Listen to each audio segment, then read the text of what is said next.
السلام علیکم. دہلی کیڈر سے میں ہوں لیاقت علی انجم. ایجوکیشن ڈپارٹمنٹ میں اس وقت ایک جو صورتحال چل رہی ہے اس کو دیکھ کر مجھے ایک غالب کا ایک شعر یاد آ رہا ہے کہ ہوتا ہے شب و روز تماشا میرے آگے. تو ایک تماشا تو نہیں کہہ سکتے لیکن ایک بہت ہی کرٹیکل سچویشن یہاں پہ ہے اور اس صورتحال پر ایک کمیشن بننا چاہیے تھا. ترقی یافتہ قوموں میں تعلیم جو ہے وہ سب سے پہلی اور آخری ترجیح تعلیم ہی ہوتی ہے. تو اس کے ساتھ ساتھ ایک اور اہم ایشو ہے. دیامر میں ایک بڑی صورتحال پیدا ہوئی ہے. وہاں پہ 72 گھنٹے کا الٹیمیٹم ہے. ان تمام صورتحال پر ہم بات کریں گے. منظر شبیر صاحب ہمارے ساتھ موجود ہے.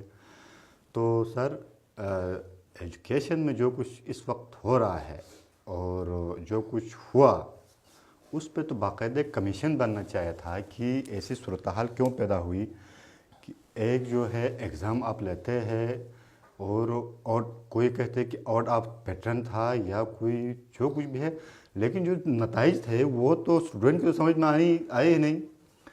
ساتھ ساتھ عوام کے ساتھ ساتھ خود ایجوکیشن ڈپارٹمنٹ بھی جو ہے وہ سکتے میں ہے کہ یہ آخر ہوا کیا ہے.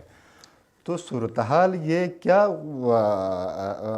کس طرف جا رہی ہے؟ سر شکریہ لیاقت صاحب. دیکھیں، اگر ہم بات کرتے ہیں ایجوکیشن سسٹم کی تو دنیا بھر میں تو پرائمری ایجوکیشن بڑا فوکس ہوتا ہے. بالکل. اگر ہمارے پرائمری ایجوکیشن کی یہ حالت ہو، پرائمری ایجوکیشن کی، تو ہائر ایجوکیشن کی کیا حالت ہونی چاہیے؟ ہاں، یہی بات ہے. یہ ایک عجیب سے ہے. دنیا مذاق اڑا رہی ہے.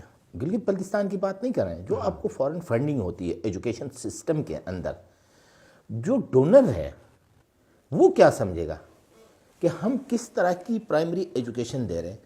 اور جن لوگوں نے ایڈمنسٹریشن میں، ایجوکیشن ڈپارٹمنٹ کے ایڈمنسٹریشن میں بیٹھے ہوئے لوگوں نے جو فیصلہ دیا کہ 2 مہینے قبل ایک نیا سلیبس متعارف کروایا گیا، 2 مہینے کے بعد ایگزام لے رہے ہیں، پرسنٹیج کو بھی بڑھایا گیا کہ ان کے رزلٹس کے نتائج کی جو پرسنٹیج ہو اس کو بھی بڑھایا گیا. پھر آپ کو پتہ ہے کہ سوشل میڈیا میں تو تنقید ہو گئی، لیکن تنقید کے بعد جو بندہ سامنے آیا، راجہ عابد کے نام سے جلاس میں ایک 10th کلاس کا اسٹوڈنٹ جو اس پوری مومنٹ کو لیڈ کر رہا تھا، بڑا کانفیڈنٹ ہو کہ اس نے لیڈ کیا. جو ابھی جو کھو رہا ہے کریڈٹ وہ اسی کو ہی جاتا ہے. لازمی بات ہے. ایجوکیشن ڈپارٹمنٹ کل تک یہ کہتا ہے ہم کچھ بھی واپس نہیں لیں گے. آج وہ سب کچھ واپس لے لیں گے، وہ تمام چیزوں کو. بلکہ کل میں کہیں سن رہا تھا ایجوکیشن منسٹر صاحب جو کہ اسلام آباد میں ہے، جن کو اس وقت گلگت میں ہونا چاہیے تھا، کہ 22 تاریخ کو کوئی میٹنگ کال کیا. اس وقت تمام چیزوں کو سسپینڈ رکھا گیا. جیسے انہوں نے کہا فوری طور پہ سکولز کھولیں، سکول کھول کے دوبارہ اب پڑھائی شروع کروا دیں.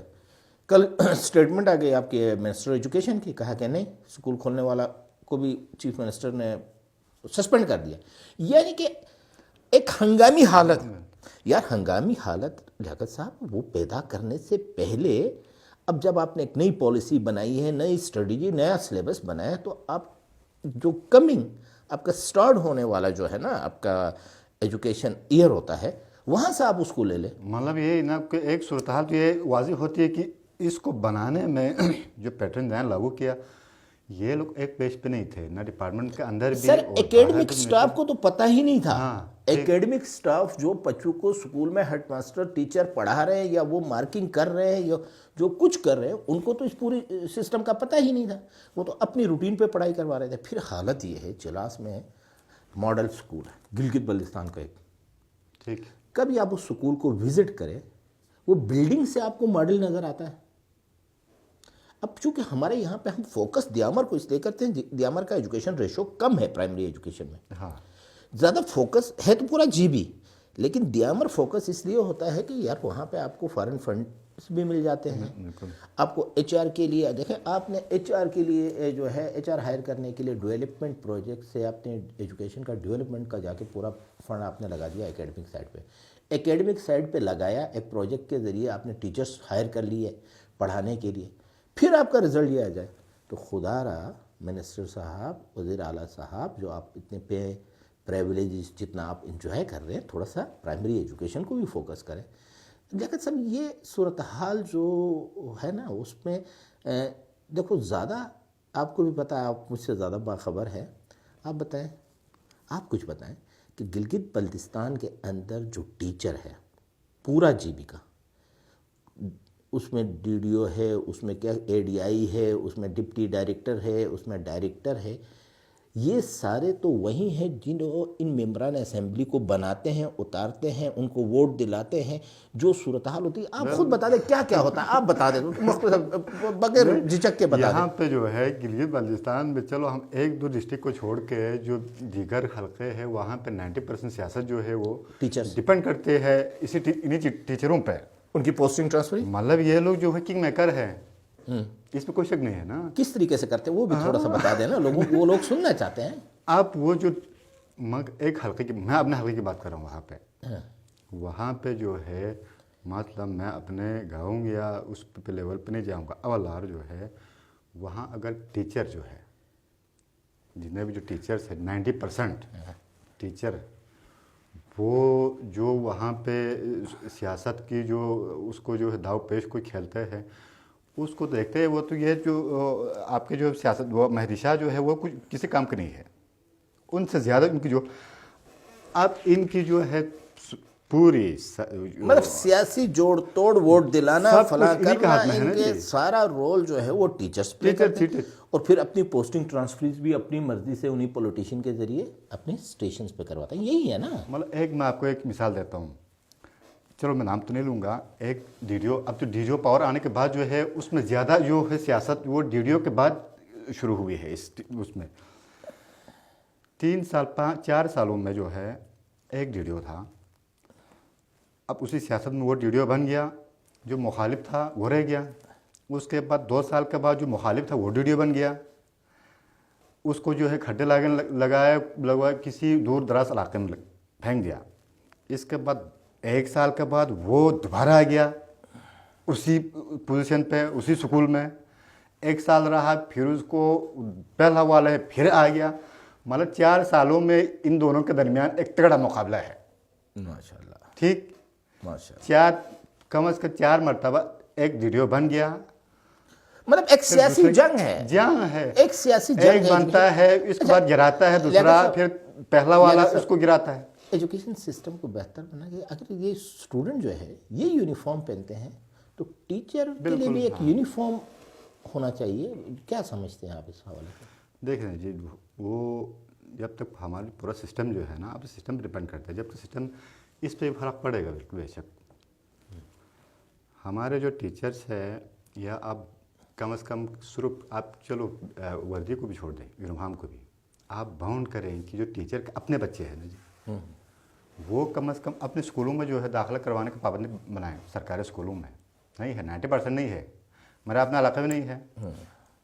ٹھیک ہے جی، بندہ ٹیچر ہے، اپنے جو بچے ہیں وہ پرائیویٹ اسکولوں میں جا رہے ہیں، وہ ادھر پرائمری پڑھا رہے ہیں.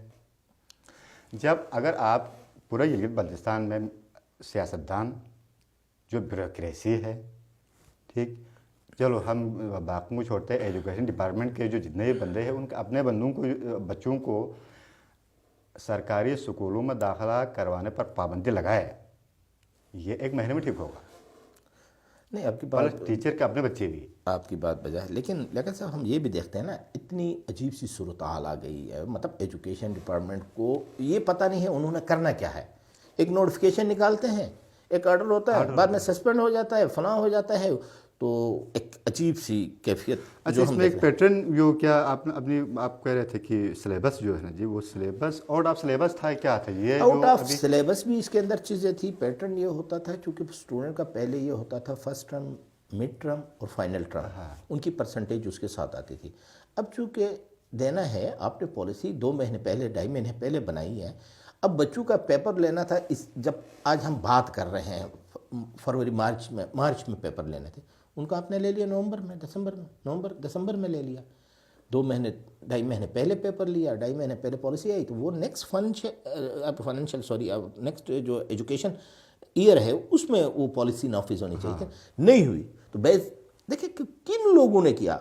پنشمنٹ ان کو ہونی چاہیے جنہوں نے بغیر اطلاع کے، بغیر کوئی سسٹم کے، بغیر کسی تیاری کے، مطلب جا کے ایک بندہ دریا میں جس کو تیراکی نہیں آتی ہے، نہانا نہیں آتا ہے، وہ چھلانگ لگائے گا تو وہ خودکشی ہے. انہوں نے تو خودکشی کر لی. خودکشی کس نے کیا؟ ان بچوں کا نہیں کیا. اور راجہ عابد کی چھوٹی سی ایک گرفتاری اور اس کی وہ جو تحریک تھی اس کی وجہ سے خودکشی انہوں نے کی. ایجوکیشن ڈپارٹمنٹ کی وہ ایڈمنسٹریشن جو بیٹھ کے فیصلے کر رہی ہے انہوں نے کی. اب یہیں دیکھیں کہ سر اب کہاں کہاں آپ کس کس کو تلاش کرو گے. اب دیامر کی آپ خود صورتحال دیکھ رہے ہیں کیا آیا. اچھا آپ ہاں وہ دیامر بھی آپ گئے تھے ادھر ابھی حال ہی میں آپ جا کے آئے تو کیا صورتحال ہے وہاں پہ؟ کوئی 72 گھنٹے کا ابھی الٹیمیٹم دیا ہے, بڑی کمیٹی بنی ہے, سنا ہے کہ کوئی 300 رکنی کمیٹی بنی ہے وہاں پہ. سر دیکھیں 300 رکنی کمیٹی کی لیاقت صاحب جب بات کرتے ہو 300 اراکین پر مشتمل کمیٹی بیسکلی ایک گرینڈ جرگہ ہے ان افیکٹیز کا جو دیامر باشا ڈیم سے ڈائریکٹ افیکٹ ہو رہے ہیں. ٹھیک. ان کا چارٹر آف ڈیمانڈ بھی بڑا آپ کو پتہ ہے کہ 3 پیجز پہ آج کل جو ہے وہ ریلیز ہو گیا. اس میں جو ان کی ڈیمانڈز ہے وہ تو ایک تو 2010 کے ایگریمنٹ کے مطابق بھی ہے. 2010 میں جو ایگریمنٹ ہے گورنمنٹ آف پاکستان اور دیامر کے عوام کے درمیان, دیکھیں 48 لاکھ روپیہ آپ دے رہے ہیں ایک بندے کو چولہا پیمنٹ کے نام سے. 48 لاکھ روپے میں آج کے زمانے میں کوئی گھر چھوڑے اس کی بنیاد تیار ہو جاتی نہیں ہوتی. آپ نے 6 کنال لینڈ تیار کر کے دینا تھا, 1 کنال کا آپ نے گھر بنا کے دینا تھا.